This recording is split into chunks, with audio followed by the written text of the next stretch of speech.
수염 태운 대가로 멸족당했다. 고려판 더 글로리 무신정변. 화려했던 고려, 그 개들의 반란. 고려, 코리아라는 이름의 유래가 된 나라. 세계가 탐낸 비색 청자의 나라. 찬란한 불교 문화와 팔만대장경을 꽃피운 문화 강국. 우리는 고려를 그렇게 우아하고 세련된 귀족의 나라로 기억합니다. 하지만 이 화려한 비단옷 뒤에는 200년간 골마 터진 고름이 있었습니다. 바로 차별입니다. 목숨 걸고 국경에서 싸운 장군들은 연회장에서 군만 잡던 문신들의 놀이객감, 심지어 개 취급을 받았습니다. 1170년 한 문신이 저지른 단 한 번의 오만하고 어리석은 장난질. 감히 내 수염을 태워? 이 불꽃 하나가 200년의 울분을 폭발시키는 도화선이 되었습니다. 칼이 붓을 꺾고 종이 주인을 죽이는 고려 500년 역사상 가장 잔인하고 가장 처절했던 100년간의 하극상 시대. 무신정변은 그렇게 시작되었습니다. 이것은 고려판 더 글로리이자 멸망을 향한 서곡이었습니다. 군인은 개다, 골마 터진 차별. 고려는 태생부터 문신의 나라였습니다. 글 공부하는 자가 나라를 다스리고 칼 쓰는 자는 그들을 지킨다. 이 시스템은 200년간 이어지며 끔찍한 차별을 낳았습니다. 문신은 산품만 되어도 아들, 손자까지 벼슬을 물려받았지만 무신은 목숨을 걸고 최고 직급에 올라도 그 아들은 하급 군인부터 다시 시작해야 했습니다. 문신은 죽어라 싸우는 무신을 보며 천한 것들이라 비웃었고 무신은 놀고 먹는 문신을 보며 무능한 것들이라 경멸했습니다. 이 차별의 정점에는 왕의종이 있었습니다. 그는 정치는 내팽개치고 밤낮으로 문신들과 술판을 벌이는 파티광이었습니다. 그에게 무신들은 자신의 유흥을 돋우는 광대이자 충견일 뿐이었습니다. 역사는 끔찍한 기록을 남기고 있습니다. 어느 날 왕이 문신들과 연애를 벌이다가 무신들끼리 격투기를 붙여 오락거리로 삼았습니다. 나이든 상장군 이수홍이 힘에 붙여 비틀거리자 할례라는 젊은 문신놈이 모두가 보는 앞에서 이 늙은 장군의 뺨을 때렸습니다. 상장군씩이나 돼서 그것도 못하느냐. 정삼품 장군이 일개 문신에게 뺨을 맞은 겁니다. 이소홍은 피눈물을 흘렸고 모든 무신이 모욕감에 몸을 떨었습니다. 하지만 왕의종은 그걸 보고 박장대소하며 할례에게 상을 내렸습니다. 참으로 용맹하구나. 무신들에게 고려라는 나라는 이미 지옥이었습니다. 이 끓어오르는 화약고에 김돈중이라는 자가 불을 붙이기 전까지는 말입니다. 그날 수염이 불탔다. 1170년 8월 왕의종은 또 파티를 열었습니다. 이번엔 보현원이라는 절이었습니다. 왕의 경호는 결룡군 소속의 젊은 장교 이고와 이이방 등이 맡았습니다. 물론 대장군 정중부도 왕을 호위하고 있었죠. 정중부는 무신 중에서도 최고의 실력자였습니다. 그는 특히 삼국지의 관우처럼 길고 아름다운 수염을 자랑했습니다. 그는 이 수염을 목숨처럼 아꼈습니다. 술이 거나하게 취한 왕. 또 수바키 놀이가 시작되었습니다. 그때였습니다. 젊고 오만했던 문신 김돈중. 그는 삼국사기를 쓴 김부식의 아들이자 당대 최고 엘리트였습니다. 그가 술에 취해 장난이랍시고 촛불을 들고 정중부에게 다가갔습니다. 허, 대장군. 그 아름다운 수염, 불에 타면 참 볼만하겠습니다. 타다닥. 촛불이 정중부의 수염을 태워버렸습니다. 모든 것이 멈췄습니다.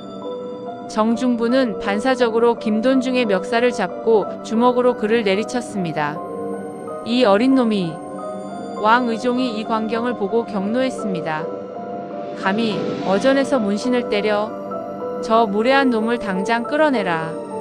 수염이 불탄 것도 억울한데 왕은 가해자 김돈중이 아니라 피해자 정중부를 벌하려 했습니다. 모든 무신이 얼어붙었습니다. 이때 젊은 장교 이의방과 이고가 칼자루를 움켜쥐었습니다. 그들은 더 이상 참을 수 없었습니다. 그들의 눈빛이 마주쳤습니다. 오늘이다. 문관의 씨를 말려라. 피해 학살. 그날 밤 왕의 파티가 끝나고 개경으로 돌아가는 길이었습니다. 이의방과 이고는 결룡군을 이끌고 숲속에 매복했습니다. 그들의 목표는 왕이 아니었습니다. 문신 전부였습니다. 왕의 행렬이 지나가자 이의방이 칼을 뽑아들고 외쳤습니다.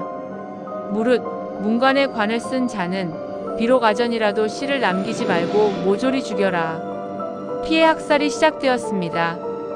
방금 전까지 왕과 술을 마시던 수십 명의 문신들이 그 자리에서 도륙당했습니다. 정중부의 수염을 태운 김돈중은 도망쳤습니다. 이소홍 장군의 뺨을 때렸던 할례는 겁에 질려 왕의 어가 밑으로 기어 들어갔습니다. 이의방이 그를 발견하고 다리를 잡고 끌어내어 그 자리에서 목을 베었습니다. 선열이 왕의 옷에 튀었습니다. 학살은 개경까지 이어졌습니다. 무신들은 궁궐을 장악하고 남아있던 문신들을 닥치는 대로 색출해 죽였습니다. 200년간 쌓인 울분이 단 하룻밤 만에 피해 복수로 터져나온 겁니다. 왕 의종은 폐위되어 거제도로 유배를 갔고 그의 동생을 허수아비 왕 명종으로 앉혔습니다. 실권은 정중부, 이의방, 이고 세 사람이 쥐었습니다. 1170년 고려는 문신의 나라에서 무신의 나라로, 부세시대에서 칼의 시대로 완전히 뒤바뀌었습니다. 짐승의 시대, 어제의 동지가 오늘의 적. 하지만 칼로 흥한 자, 칼로 망하는 법. 무신들은 나라를 통치하는 법을 몰랐습니다. 그들은 오직 힘의 논리만 알았습니다. 무신 정권 100년은 통치의 역사가 아니라 배신과 암살의 역사였습니다. 일대 빌런 이의방. 정변의 1등 공신 이의방이 권력을 잡았습니다. 그는 반대파를 닥치는 대로 죽이고 심지어 왕 명종의 딸을 강제로 빼앗아 아내로 삼는 등 과거 문신들보다 더한 폭정을 저질렀습니다. 결국 그는 동지였던 정중부의 아들 정균에게 배신당해 암살됩니다. 2대 빌런 정중부. 이제 정중부의 세상이 왔습니다. 수염을 태운 모욕을 갚은 그는 늙은 나이에 권력의 맛에 취해버렸습니다. 그와 그의 아들은 백성의 재산을 빼앗고 사치를 일삼았습니다. 그 역시 경대승이라는 젊은 장군에게 암살당합니다. 3대 빌런 경대승. 경대승은 달랐습니다. 그는 썩어빠진 놈들을 쓸어버리겠다는 정의를 내세웠습니다.